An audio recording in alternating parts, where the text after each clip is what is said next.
योग क्या है? सामान्य व्यक्ति समझता है कि अपने अंगों को मोड़ना, मरोड़ना, खींचना, तानना, ऐंठना ये योग है। नहीं, ये योग नहीं है। योग की डेफिनेशन देते हुए महर्षि पतंजलि कह रहे हैं कि योगस्य चित्त वृत्ति निरोध। योग चित्त की वृत्तियों का निरोध है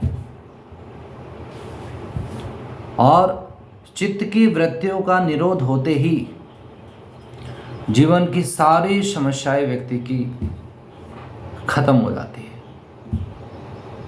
और चित्त की वृत्ति का निरोध करने का उपाय क्या है?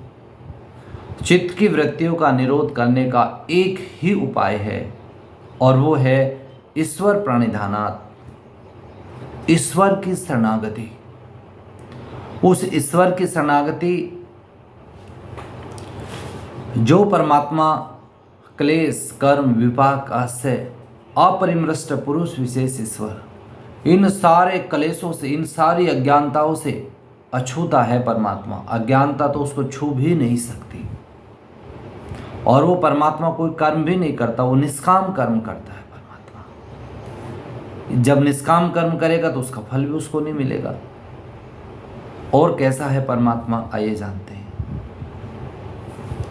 तत्र नीतिशम सर्वज बीजम, वो परमात्मा जिससे बढ़कर के कोई नहीं है, न ज्ञान में न बल में।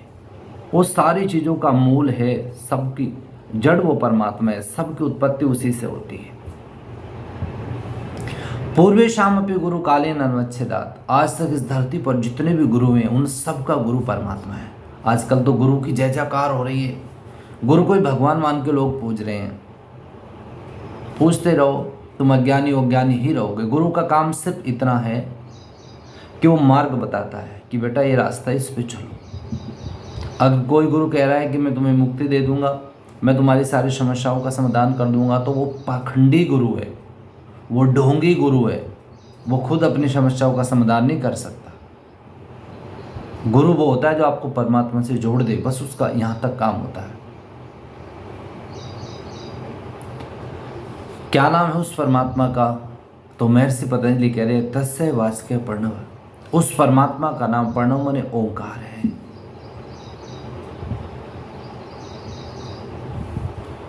यदि हम उसके नाम का जाप करें तो क्या विधि है उसके नाम के जप करने की?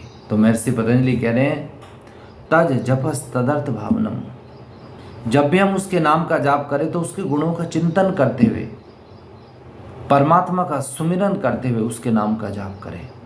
मन में कोई सांसारिक विचार ना आए। क्या मिलेगा जिससे? तो महर्षि पतंजलि कह रहे हैं आपको आपकी आत्मा का ज्ञान हो जाएगा, आपको परमात्मा का ज्ञान हो जाएगा। तथा प्रत्येक चेतनाधिगमो अंतराय अभावश्य। और क्या मिलेगा जी? बहुत कुछ मिलेगा।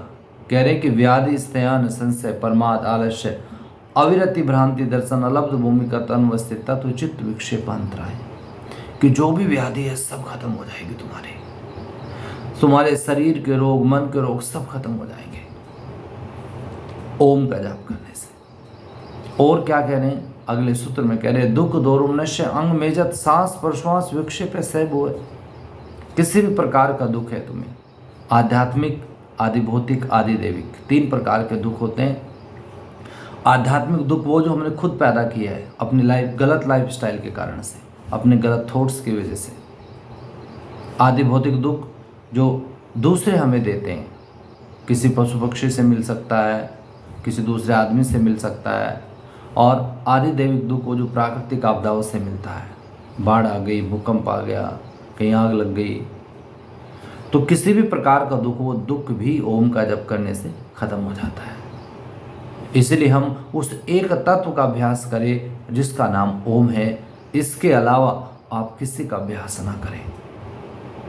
करके देखिए आप उस परमात्मा का सुमिरन, उसके गुणों का चिंतन करते हुए आपके सारे मनोरोग ठीक होंगे, फिर शरीर के रोग ठीक होंगे, फिर जीवन के दुख भी दूर होंगे। ये वीडियो अच्छा लगे तो और लोग तक भी इसको शेयर करो। चैनल पे नए हैं तो सब्सक्राइब कर लें।